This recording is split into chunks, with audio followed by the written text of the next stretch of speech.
জানে বাঞ্ছা কল্প তরু আমার নাম সকলেই জানে মন রে মন আমার বাঞ্ছা কল্প তরু আমার নাম সকলেই জানে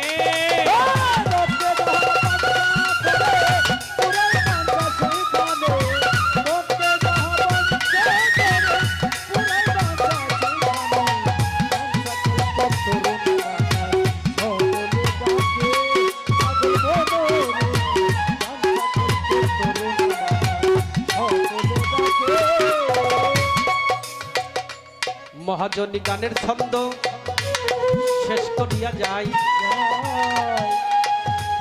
আমার কাছে প্রশ্ন করে বাবা প্রশ্ন ভুলি নাই আমি ভুলি নাই আপনারা কি ভুলছেন নাকি কঠিন বাবা ওই যে সত্য তেতা দাপরে ভক্তি তো আছে ভক্তি তো লাগে শেষে আগে ভক্তি দিলে তো হইব না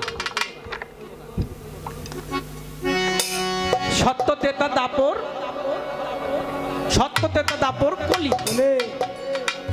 সত্যের পরে আসবে হলো দাপর তুই কিন্তু সেখানে আসলো তেতা এই তেতা আসার কারণটা এটাও ভক্তের কারণে হইছে রহিম বাজান দেখেন লক্ষ্য করে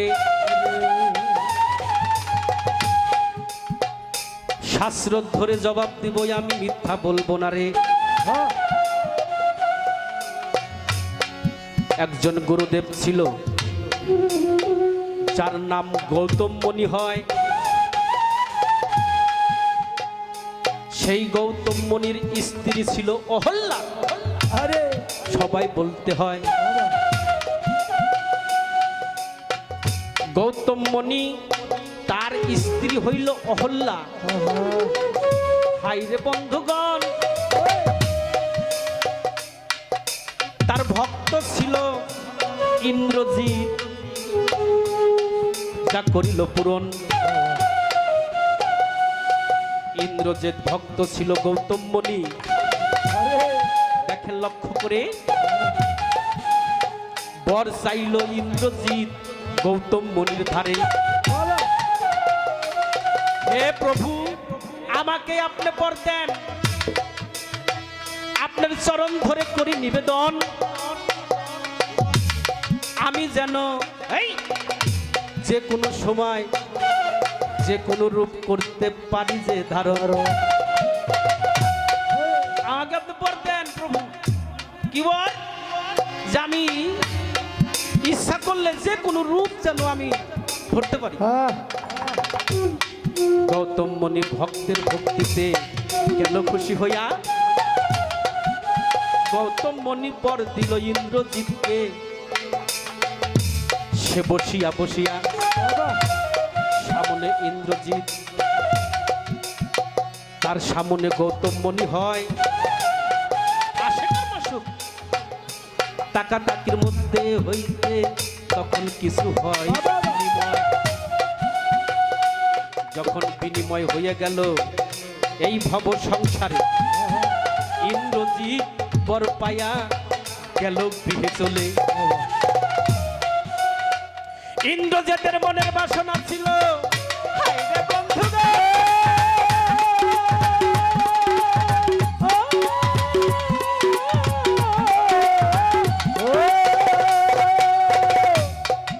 তার যে গুরু মা অহল্যার সাথে সে করিবে মিল মনে তাহার আশা ছিল মনে তাহার আশা ছিল ইন্দ্রজিৎ কি কর্ম করলো মনে তাহার আশা ছিল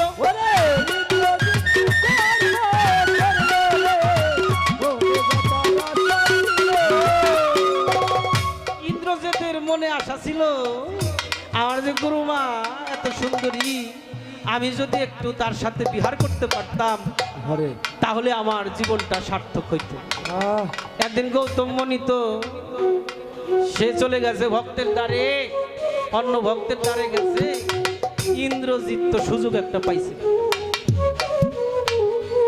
ইন্দ্রজিৎ সুযোগ পাইয়া কি করলো ওই গৌতম মুনির রূপ ধারণ করলো গৌতম মুনি রূপ ধারণ কইরে দরজার সামনে যাইয়ে, অহল্যা, ও অহল্যা, অহল্যা তুমি দরজা খোলো না, তোমার স্বামী তোমার কাছে এসেছে চলিয়া। স্বামীর ডাক যখন শুনে অহল্যা দরজা খুলে দিল।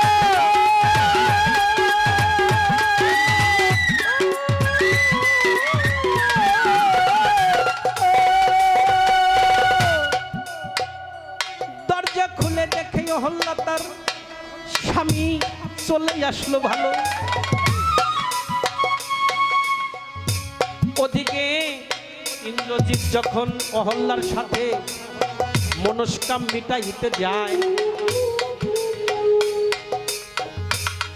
তখন বাবা গৌতম মুনি গৃহে, অহল্যার গৃহে আসলো চলে। হায় অহল্যা বলে ডাকবারে, বলে ডাক পারে, তোমার স্বামী আইসে চলে অহল্যাকে ডাক পারে।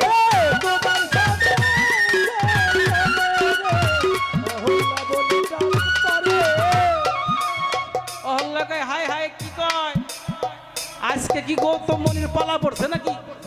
হ্যাঁ, এক গৌতম মুনি ঘরে আর এক গৌতম মুনি বাহিরে থেকে ডাক করে, অহল্যা দরজা খুলো। হ্যাঁ, ব্যাপার কি? গৌতম মুনির পালা পড়ছে, দেখি দরজা খুলাই। দ্বার যখন খুলাইছে, দ্বার খোলানোর সাথে সাথে দেখে যে গৌতম মুনি। অহল্যা ভাবলো হায় হায় হায় ভগবান, এ কি যে আমার সাথে আমার বাসরে আমার কুঞ্জে এসেছে গৌতম মুনি, আবার দেখি আর এক গৌতম মুনি। ব্যাপারটা স্বামী তুমি গিয়েছিলে চলে আসলে ভালো, কিন্তু ঘরেতে ঘটনা হয়েছে আর একটা। কি ঘটনা? বললো যে তোমারই রূপ ধরে এখন তুমি সত্য না আমি আমার যে ঘরে আমি রেখেছি সেই সত্য। দেখো তো, যাই দেখে যে হ কাম তৈরি হয়েছে। একবারে গৌতম মুনির চেহারা দুইজনে হুবহু ব্যক্তি একই। তখন গৌতম মুনি গুরু যজ্ঞ ধ্যান যখন সাধনা যে করে, সাধনা করার সাথে সাথে দেখে ইন্দ্রজিতের রূপ ধরছে আমার। দেখেন লক্ষ্য করে, এই ইন্দ্রজিৎ, বাবা তুই কি করলি? তোকে আমি বর চাইলে বর দিলাম, আর তুই এই বরের সুযোগে তুই আমাকেই ক্ষতি করলি। আমি তোকে অভিশাপ দিলাম, আমি গৌতম মুনি তোকে অভিশাপ দিলাম, তোর শরীরে শতজনী হয়ে যাক, শতজনীদার হয়ে যাক, যেন তোকে দেখে মানুষ নিন্দা করে, তোকে দেখে যেন মানুষ বলে যে অপকর্ম করার কারণে ইন্দ্রজিতের সারা শরীর পরে জুনিদার হয়ে গেছে। তখন ইন্দ্রজিৎ কয়, প্রভু আমি ভুল করছি, আমাকে আপনি ক্ষমা করে দেন। বললেন না, এই অভিশাপ কখনো তো যাবে না, আর কোনোদিন ক্ষমাও তোকে করব না। তখন ওই গৌতম মুনি অহল্যাকে বলল যে আমি তোমার সাথে এত বছর ধরে সংসার করি, অহল্যা তুমি আমার ঘ্রাণটাই ঠিক পাইলে না।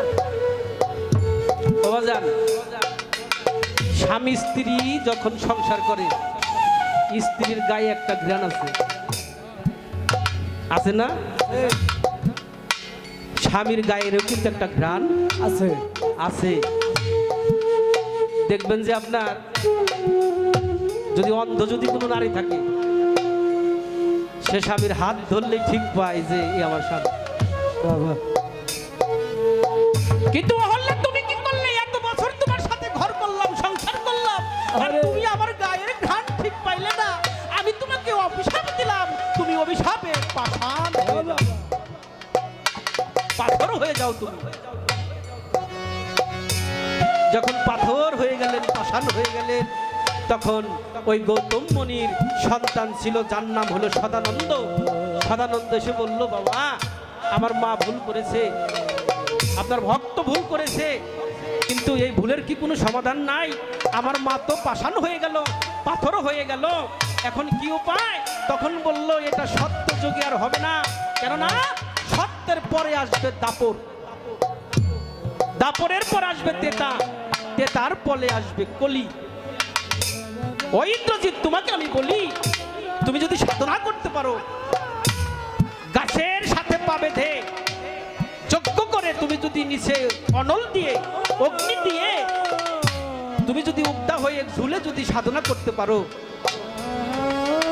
সেই সাধনার বলে সেখানে যদি রামচন্দ্র প্রভু যদি হাজির হয়, ওই রামচন্দ্রের পদ স্পর্শে তোমার মায়ের আবার সেই আগের মতো হয়ে যাবে।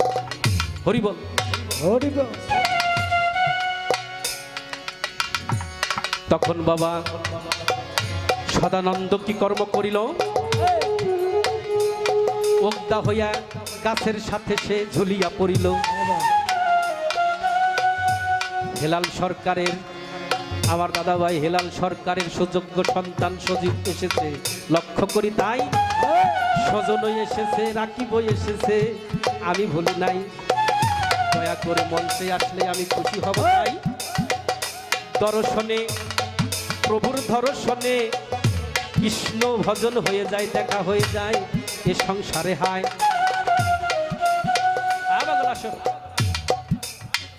তখন বাবা মুগ্ধ হয়ে যখন গাছের ডালে যখন ঝুলে, ঝুলার পরে অগ্নি নিবেদন করে যখন নিচে রেখেছেন, নিচে রাখার পরে সাধনা করে, সাধনা করে। সাধনা কি?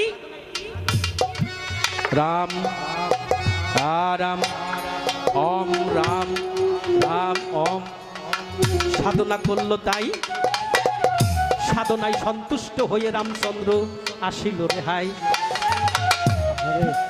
কিন্তু রামচন্দ্র আসলো, রামচন্দ্রের আসার কথা হইল সত্য তেতা দাপর, তেতা যুগে আসার কথা হইল রামের, তেতা যুগে আসার কথা হইল রামের, মানে দাপর যুগে আসার কথা হইল রামের, দাপরে।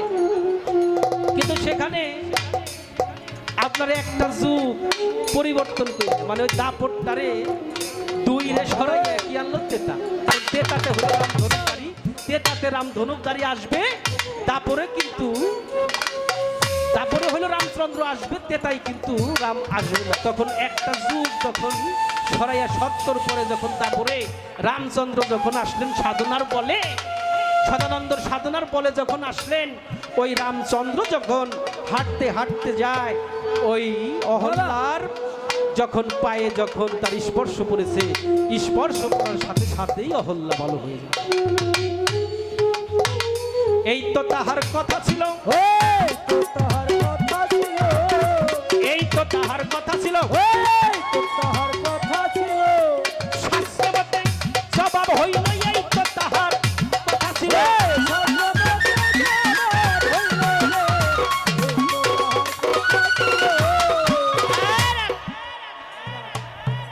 খুব জ্বালাইতেছে আমার। আমি একটা প্রশ্ন তারে করুন, আমার একটা প্রশ্ন আছে যে ভক্তি সম্পর্কে, ওটা আমি জবাব দেবো। একটা প্রশ্ন আমি করে লই, কি কোন আমি আবার ভুলে যাই পারি। এই যে কিছুদিন আগে দুর্গা দেবীর পূজা হয়ে গেল না? দুর্গা কি মা না? সেই দুর্গা মা কিন্তু স্বর্গ থেকে যখন মরতে সে অসুরের সাথে যুদ্ধ করে, তখন কিন্তু অসুরকে পরাজয় করে।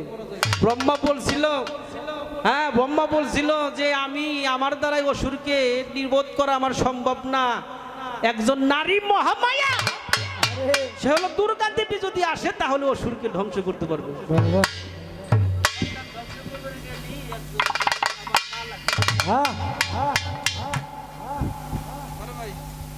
এই দুর্গা দেবীর 10 হাত, কয় হাত? আমি জানতে চাই দুর্গা দেবীর 10 হাত হওয়ার কারণ কি? আবার দেখি 10 হাতে 10টা অস্ত্র আছে না? 10টা অস্ত্র আছে না? এক হাতে আছে তীর ধনুক, এক হাতে আছে গদা, এক হাতে আছে সর্প, এক হাতে আছে সুদর্শন চক্র, আর এক হাতে আছে পদ্ম, আর এক হাতে আছে তলোয়ার, আছে না? আছে আছে আবার দেখি দুর্গার 3 চোখ। আরে আমি জানবার চাই দুর্গার 10 হাতে 10টা অস্ত্র যে পাইলো, এই 10টা অস্ত্র কে দিছিল? আর 3টে যে চোখ, এই 3 চোখ হওয়ার কারণ কি? আর ওনার 10 হাত হওয়ার কারণ কি? বাহ, মারাত্মক প্রশ্ন। পোষাই যাইবেন, হ্যাঁ, আপনারা থাকবেন কিন্তু, যেন থাকবেন না আপনারা? এই প্রশ্নের জবাব না শুনে কই যাইবেন না। সারা জীবন খালি দেখছেন, দুর্গা দেবীকে দেখছেন, কিন্তু এই বেদ তত্ত্ব কিন্তু অনেকেই বাবা জানে না। না অনেকেই মস্কারা করে টিটকারি করে